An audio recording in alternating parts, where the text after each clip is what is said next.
Okay, you should have in your packet, if you pick one up, should have a copy of the minutes from the last meeting. Those of you that were here last time, does anybody see any corrections or changes that I should be made aware of? Do you have any more of those? Is there any more packs there? I didn't see any more out there. Okay, yeah, we probably didn't print as many this time, but it was a lot of agenda. Oh, you did more? Okay. Okay, if not, I'm going to go ahead and approve these minutes.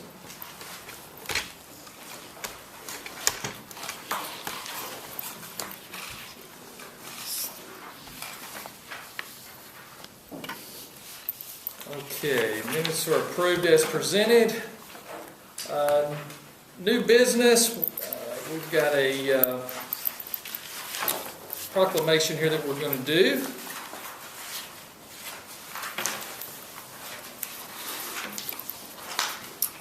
Okay, I'll read this, and then if anyone wants to add anything would be fine. Does that sound okay?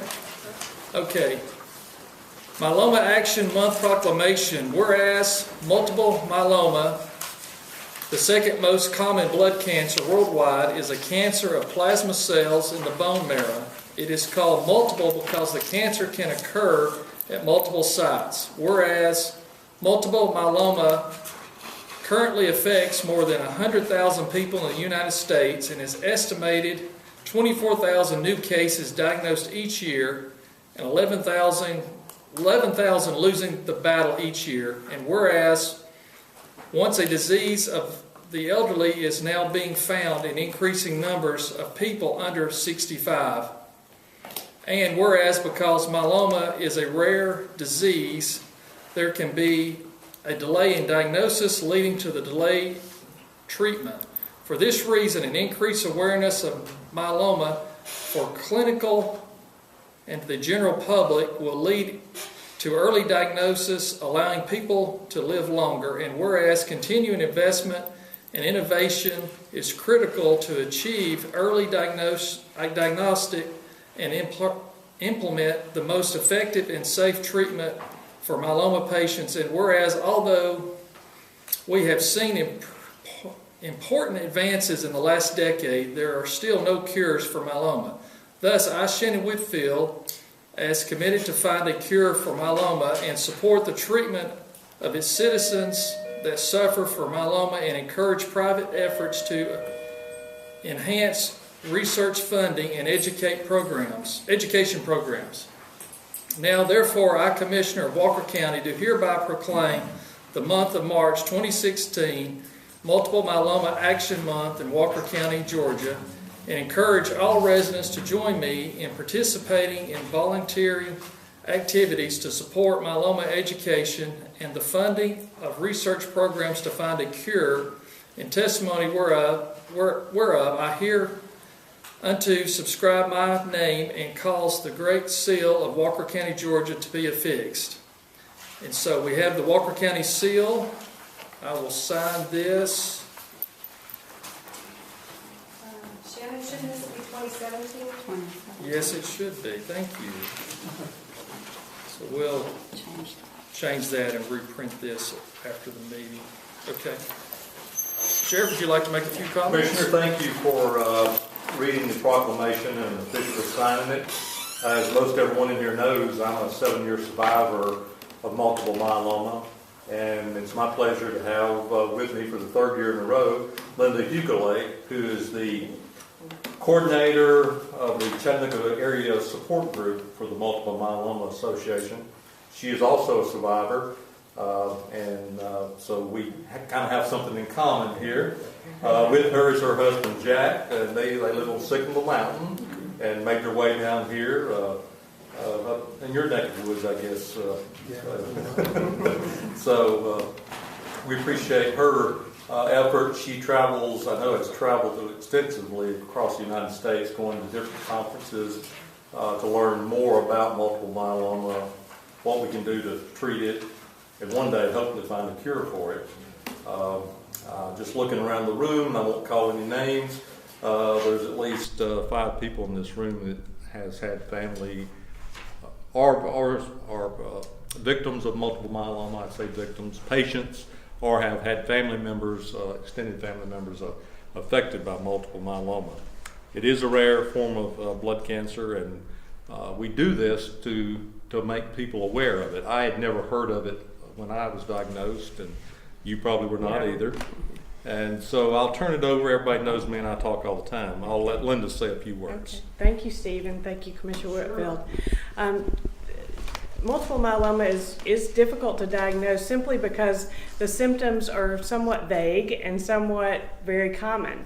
Things like bone pain, rib pain, anemia, and fatigue. You know, you go to your general practitioner and tell them you have those symptoms, and they're like, yeah, well, who doesn't have those things, you know? So they tend to dismiss it and not really, but basically, you know, complete blood testing can lead them to a diagnosis of myeloma, and certainly an earlier diagnosis leads to a better long-term outcome, also less, you know, initial issues. In my case, I was diagnosed when I was 46 years old, so much below the average, and had suffered with back pain, actually lost about 5 inches in height due to compression of my vertebrae in my back. So had I been diagnosed earlier, I'd be taller and have less back pain today, you know, and would have gotten treatment sooner. So that's why we like to raise awareness throughout our community, so people, you know, don't ignore those symptoms, perhaps like I did, and just thought, oh, everybody has back pain, and didn't really give it much thought. But so we encourage everyone to, you know, recognize the symptoms and get checked out. Thank you very much for your help. Well, I appreciate both of y'all coming and bringing attention to this. I know myself personally, I had never heard of it until the sheriff was diagnosed with it. And so it's a great testimony to see y'all both have survived this and have kicked this and become very much advocates for the awareness of this. So thank you for being here and bringing this to our attention, and we'll get this date fixed. We'd like to get a photograph after the meeting with you presenting. Sure, absolutely. Okay. All right, thank y'all. Okay,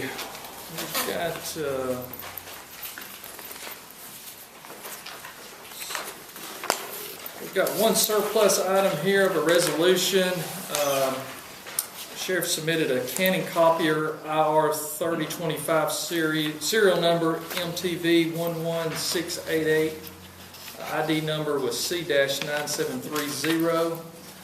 This is just a standard resolution where we take in property that is declared unserviceable or surplus, and this item here will actually be disposed of. There's no value to this item at all, so we'll go ahead and spare y'all of me having to read this proclamation resolution, excuse me, because it's just the standard format for surplusing out any items or equipment. Okay, we have another one here that we're going to do that's also a proclamation, and this one we wanted to get out early. We actually have a co-worker in the county that is waiting a transplant currently, and has just recently, in the last few days, has been unable to continue working on a daily basis. And so this is actually to bring awareness in the month of April, but we wanted to get the awareness of this out into the community and bring attention to this, since we, again, have another one of our co-workers that is suffering and is in waiting of an organ transplant now. So I'll read this. This comes to us from the National Donate Life Month Proclamation, Walker County Proclamation. Whereas one of the most meaningful gifts that a human being can bestow upon another is a gift of life, and whereas more than 121,000 men and women and children await life-saving or life-enhancing organ transplants, of which over 5,590 residents in Georgia. And whereas the need for organ, eyes, and tissue donations grow daily as a new patient is added to the national waiting list for an organ transplant every 10 minutes.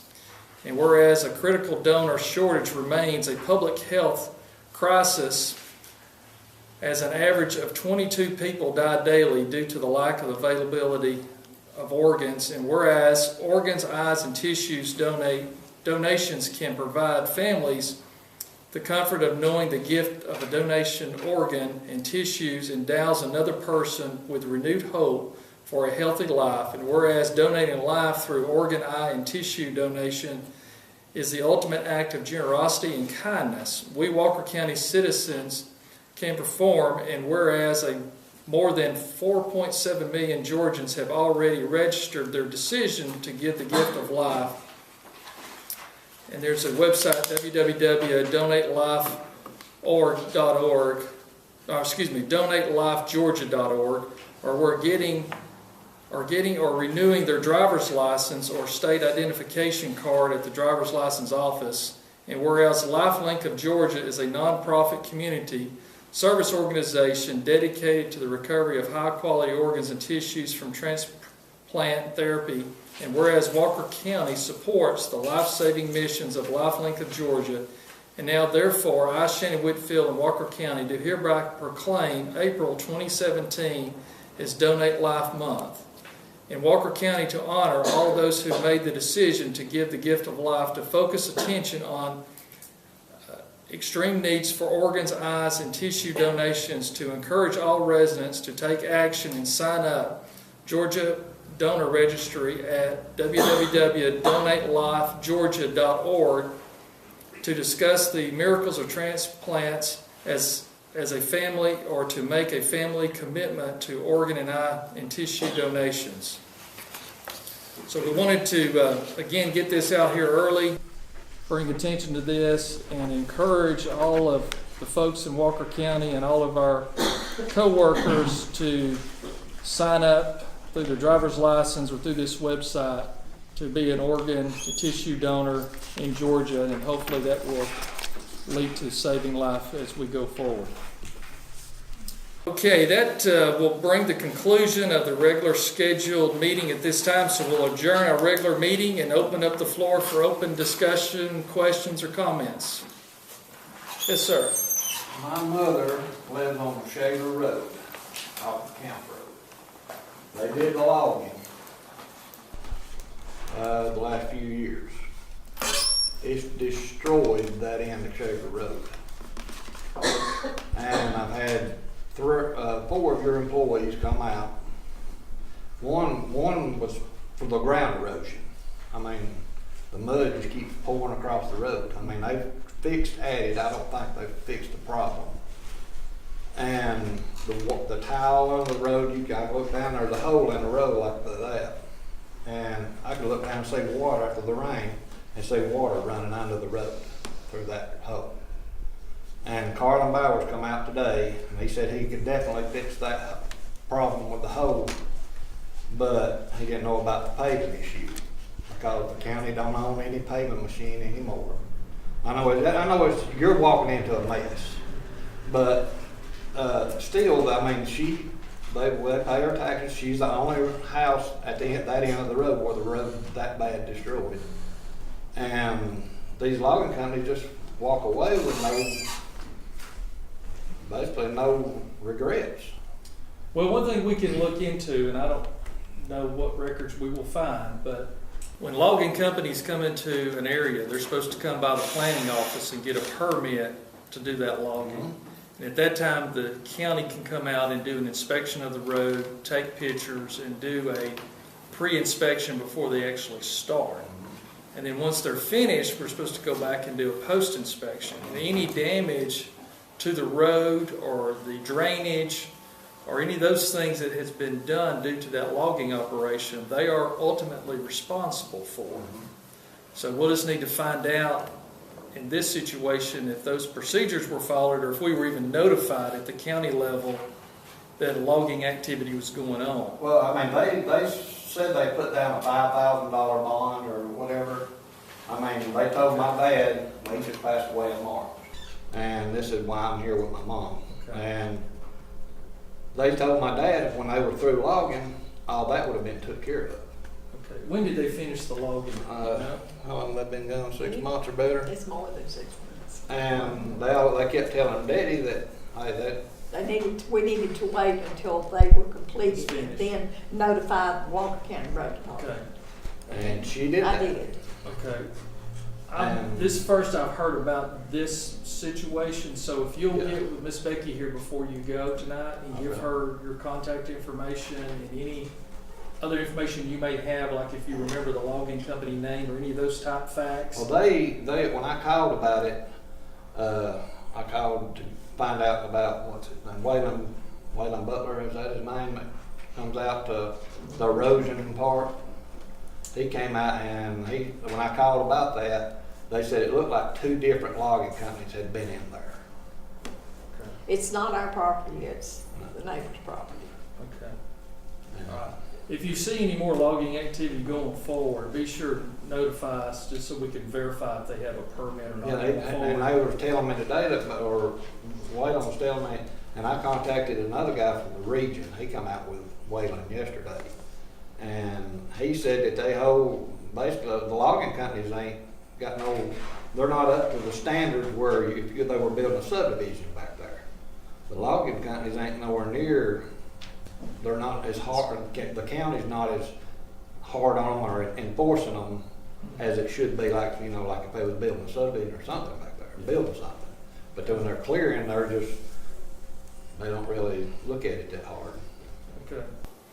Well, we're trying to change all that. So I appreciate you coming and bringing it to my attention because I was not aware of your circumstance at all. So we've got more people in that department now, so they've been understaffed. Yeah. And so we're working through some of those hurdles, but we'll see what we can do. Anybody else got anything?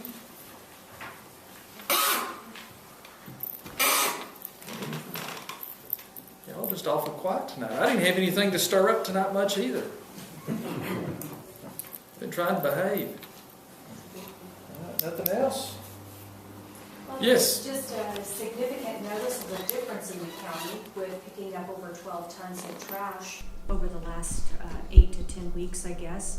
I'm not sure what the poundage is for March, but there is a noticeable difference just driving around the county. So really appreciate those efforts. Really makes an amazing difference in the county. So a big thank you to the teams that have been out. I'm not sure what their poundage is for March, but the county, you said, is 434 square miles? 454 square miles. 100, yeah. And averaging 6 tons per month. That's pretty significant, but it's very noticeable, so a big thank you Yeah. for that. Thank you. Very excited to see that. Yeah, it's been exciting to see the weekly numbers come in, so to speak, of how much they've been able to accomplish. And we've been able to do that with one county employee who goes and gets 2 to 4 trustees a day from the sheriff's department. We appreciate their cooperation in working with us to be able to utilize trustees. And we've got a very highly motivated individual that's determined to help clean up our county. And so that's a lot of cans and paper wrappers and bottles and things. And they do find occasional larger items on the sides of the roads. So we, we're looking and asking for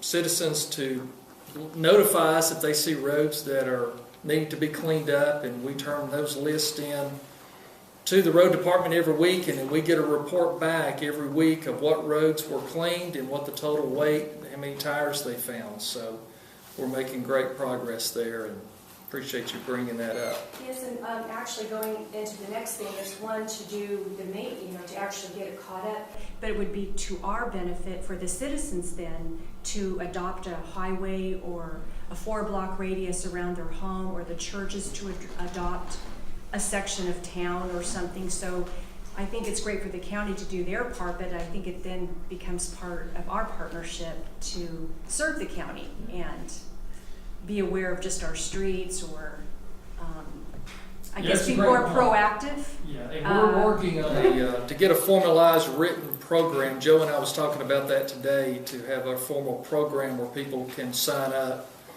and we can pre-qualify them and make sure we've got the proper documentation for people to adopt a highway program. And we've got a lot of interest there of people that are willing to do that, because we've got over 1,300 road miles to cover. So if you go up your neighborhood, go up 1 mile and you come back, that's 2 miles. We've got 1,368 road miles to cover to be able to clean every county road in our county. So it's a big undertaking to make sure we get our county cleaned up. So we're looking for all the volunteer help we can get. So it's a great project coming into the springtime of the year. It's a great time to do that. Well, Shannon, since we did all the spraying last year, that I know where I live, there's nothing on the side of the road but trash. There's no vegetation. You killed it all. Are you going to continue the spraying?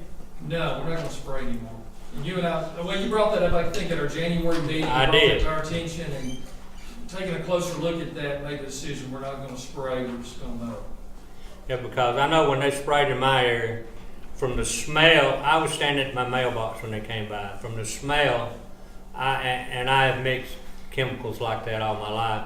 I would say that the mixture was very robust. Because there's trees that's been killed 25 feet away from the roadway. And that's beyond your right of way. But it killed trees. I mean, there's no vegetation at all. And we're going to start having erosion problems like he's describing. Yeah, I agree with you. I don't think it was a good practice, and we're not going to continue that. I realize it's really expensive to mow. Maybe we mow more than we should. Okay, good comments. What else?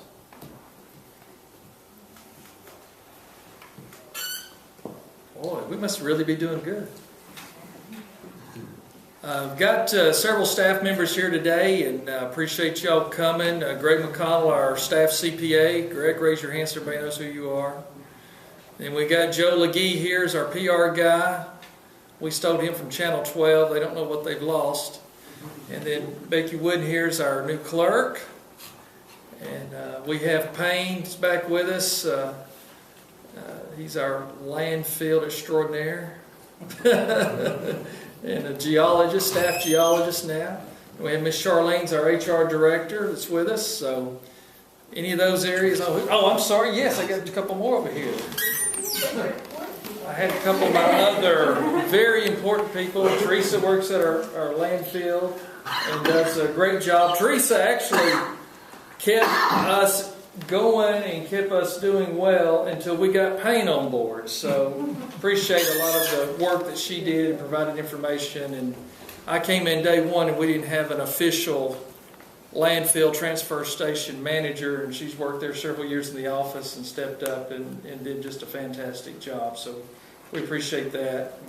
Miss Allison is over at our animal shelter, and we've got a lot of great things we're working on there and making a lot of progress and trying to save more lives of our animals. And so we've got some things coming in the near future we're going to be talking to you more about when it comes to our animal shelter and our animal control. We've got some exciting things we're going to be implementing. So she's excited and pumped up probably more than ever. So so it's great. It's great to have them here. I don't require them to be here. They come because they want to be here and they want to make sure everything's taken care of. So I appreciate their support for being here and engaging in the meeting. So I don't think I missed any other staff, did I? I think they got everybody. So appreciate all y'all coming. If there's nothing else, we'll say we're formally adjourned.